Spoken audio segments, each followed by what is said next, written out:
Bonjour à toutes et à tous. Nous voici aujourd'hui pour parler de l'architecture à la Belle Époque.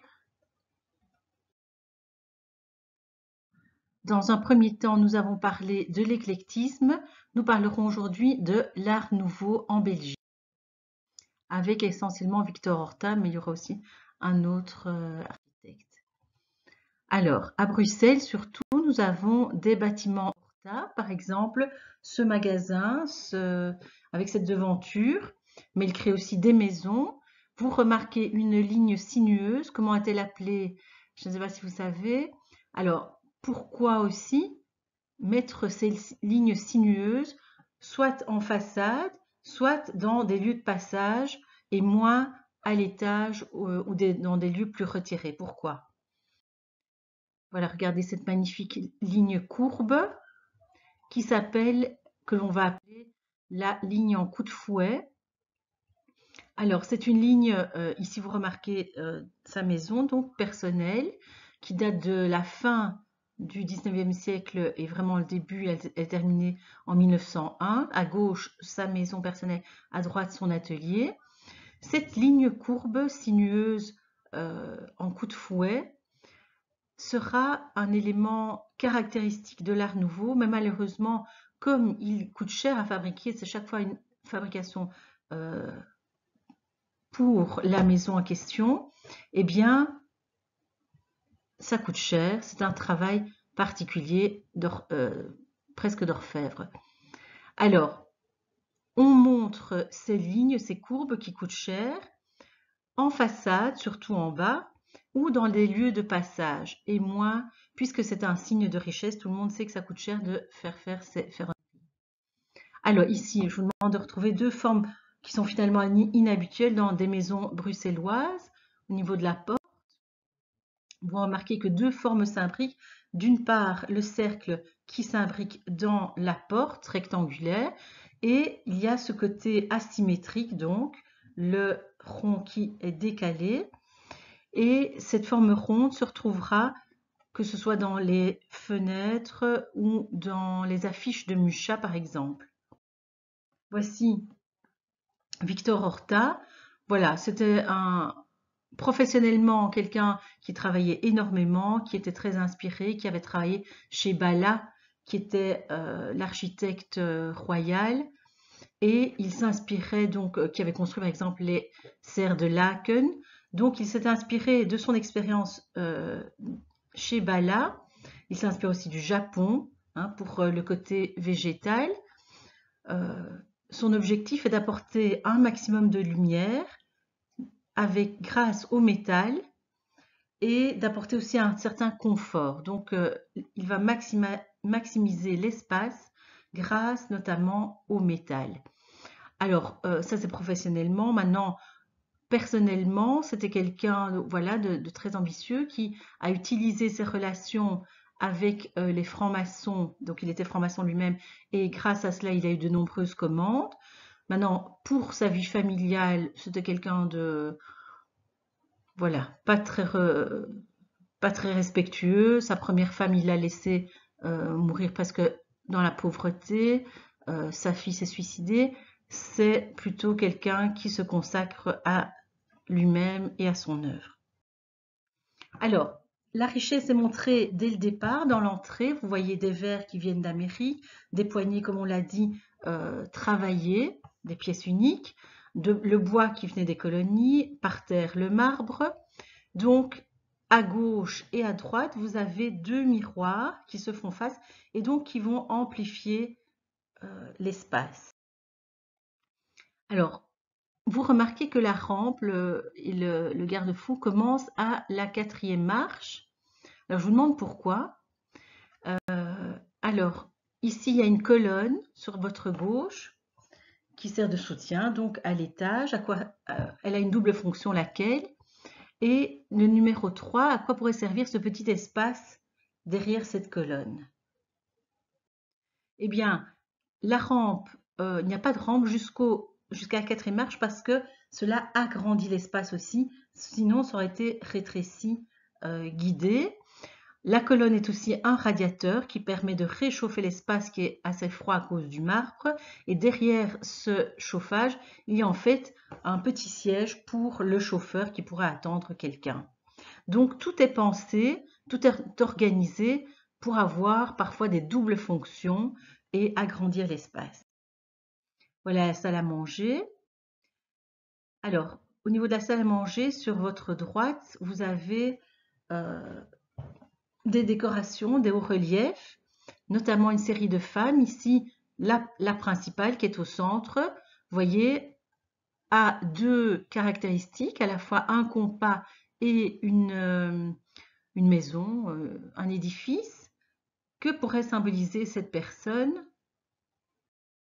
Eh bien, c'est une femme, sans doute une protectrice, donc de l'architecture. Le compas est un symbole maçonnique, donc il fait référence à son appartenance maçonnique. Alors, Horta a besoin de nombreux artisans de grand talent et de grande précision pour ses intérieurs. Est-ce que vous pourriez repérer le numéro 1, par exemple, nous avons du carrelage émaillé qui va s'occuper de ça. Ou bien en 2, nous avons voilà, des ferronneries qui entourent l'arcade. En 3, nous avons du marbre qui va s'occuper de ça. Alors, en 5, vous avez une chaise ou bien le parquet, tout ce qui est lié au bois. Il a aussi besoin de ces artisans-là. Mais aussi sur le 6, sur la table, il y avait des chauffe-plats électriques. Ou bien vous avez les lustres. Et enfin, vous avez par exemple les portes vitrées qui s'occupera de cela. Voilà, Horta avait besoin de nombreux artisans spécialisés, des céramistes, des ferronniers, des marbriers, des parqueteurs ou ébénistes, donc tout ce qui est lié au bois, des menuisiers, des électriciens, des maîtres verriers. Donc tout ça coûtera cher. Alors, une petite remarque lexicale, le mot menuisier, d'où vient-il et comment ça va expliquer la différence avec charpentier? Est-ce que ça vous dit quelque chose? Eh bien, le menuisier s'occupe des choses menues, donc des petites pièces en bois. C'est vraiment presque comme un orfèvre. Il va travailler le parquet, les chaises, comme on l'a vu ici.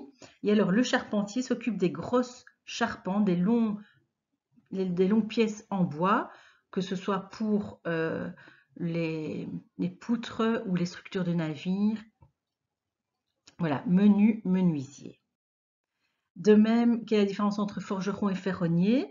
Bon, aujourd'hui, on peut être forgeron et ferronnier dans les écoles, mais à la base, le forgeron est celui qui s'occupe du fer et le ferronnier, lui, a un côté artistique. Donc, dans l'art nouveau, ce seront surtout des ferronniers qui vont s'occuper, ici on le voit, de garde-corps ou de grilles, ou bien ici la décoration de la porte, ça peut être aussi des balcons, des lustres ou même des girouettes.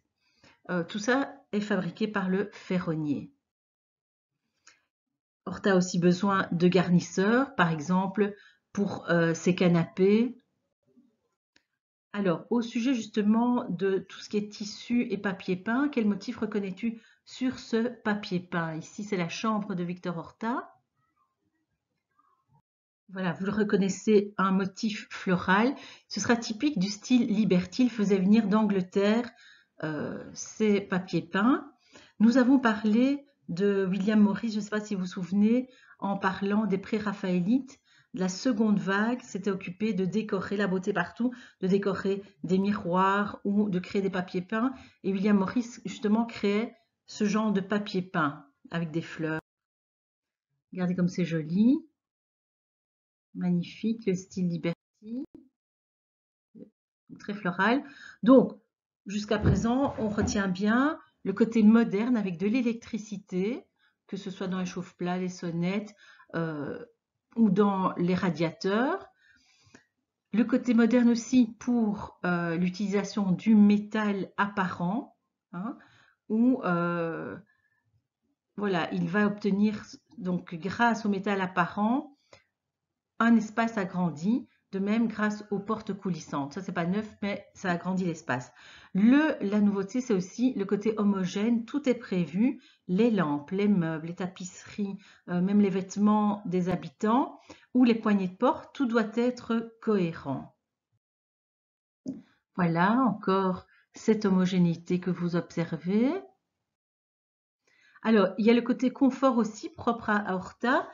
Par exemple, dans la cuisine qui était en sous-sol, vous avez en haut à droite, en fait, une arrivée de lumière par le plafond qui correspond au sol de la salle à manger. C'est ce qui donne, par exemple, aujourd'hui ce genre d'arrivée de lumière dans une cave. Donc, ça apporte quand même une lumière naturelle et un confort, donc. Alors, la lumière arrive aussi par cette verrière. Ça, c'est vraiment ce qu'il considérait comme son apogée. Il l'écrit dans son journal. Donc, cette verrière tout en haut de la maison qui apporte la lumière, qui débouche sur donc une cage d'escalier avec du papier peint jaune et or. Vous avez aussi des vitraux qui rendent la lumière jaune aussi, enfin plus jaune. Et on voit bien que tout a été prévu, que ce soit les lampes intégrées dans le métal, et nous remarquons la ligne courbe présente partout. Il en était très fier, c'est vraiment ce qu'il considérait avoir conçu de plus beau. On le voit d'en bas avec les lustres.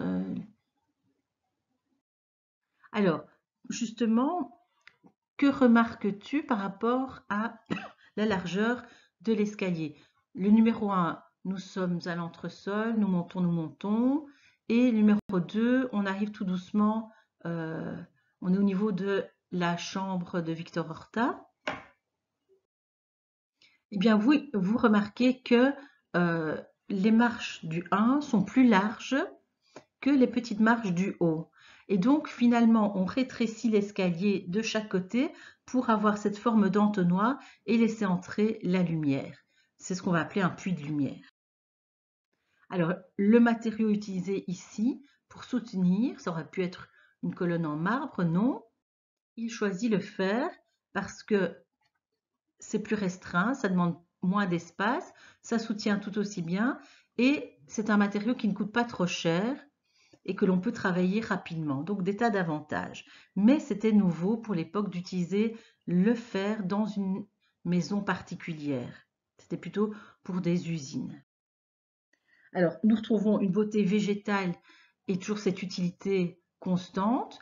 La beauté végétale et la courbe se retrouvera, cette beauté, dans les sonnettes, dans les gonds même des portes, je vais vous montrer ensuite.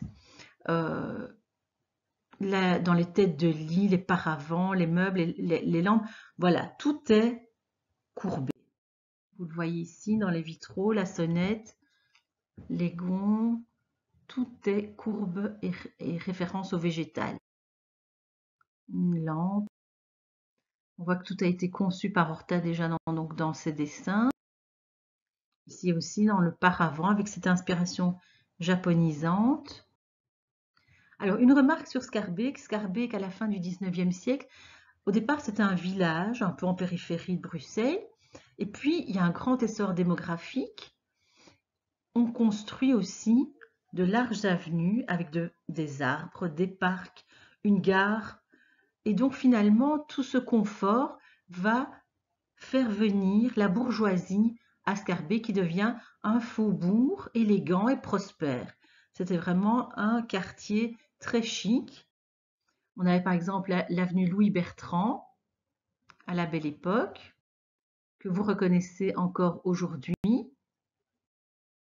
De même, l'avenue Rogier était bordée de grandes maisons avec de larges façades, de hauts plafonds, des arbres, c'était cossu. De même, la chaussée de Actes, ici il n'y a pas d'arbres, mais elle était bordée de nombreux hôtels particuliers. C'est beau de voir ça aujourd'hui, hein? Alors, Sur ces chaussées de Actes, eh bien, Horta a construit, alors qu'il était jeune, quelques années auparavant, en 1893, la maison Autric. On devine le début de l'Art Nouveau avec un début de courbe, surtout si on la compare à la maison adjacente. Vous avez ici la courbe qui apparaît. Alors, un autre architecte a conçu cette maison dans le même style. Est-ce que vous reconnaissez cette maison qui se trouve assez près de l'école, sur un des squares, un des 3 squares? Eh bien, c'est au square Ambiorix, la maison Saint-Cyr, conçue par Gustave Strovène. Elle a été construite en 1900. Alors Strovène, malheureusement, décédera en 1919 parce qu'il avait été blessé durant la Première Guerre mondiale. Donc, la Première Guerre mondiale, ça va être aussi un peu la fin de l'Art Nouveau. À l'intérieur de cette maison Saint-Cyr, vous voyez par exemple ici ces portes-fenêtres. À quoi pourraient-elles servir et quelle en est l'inspiration? Eh bien, elles servent à cloisonner 2 pièces tout en laissant passer la lumière, et l'inspiration est végétale. On retrouve les éléments japonisants. De même le cercle qui vous fait penser, enfin on verra dans la dia suivante Alphonse Mucha avec ses affiches et l'importance du cercle. Voilà, on retrouve les ferronneries, tout ce qui caractérise la courbe l'Art Nouveau. Donc pour synthétiser, comme représentant en Belgique, nous avons Horta, Strovène, mais d'autres encore. C'est un art contemporain du symbolisme que nous verrons ou que nous avons vu en peinture et en littérature. Nous retrouvons cette inspiration végétale dans les courbes et dans les fleurs. Un côté très vertical. Alors ici, c'est pas religieux, c'est plutôt une contrainte financière. C'est-à-dire que plus la maison était large, plus il fallait payer d'impôts. Donc Horta imagine des maisons dans un espace étroit, vertical.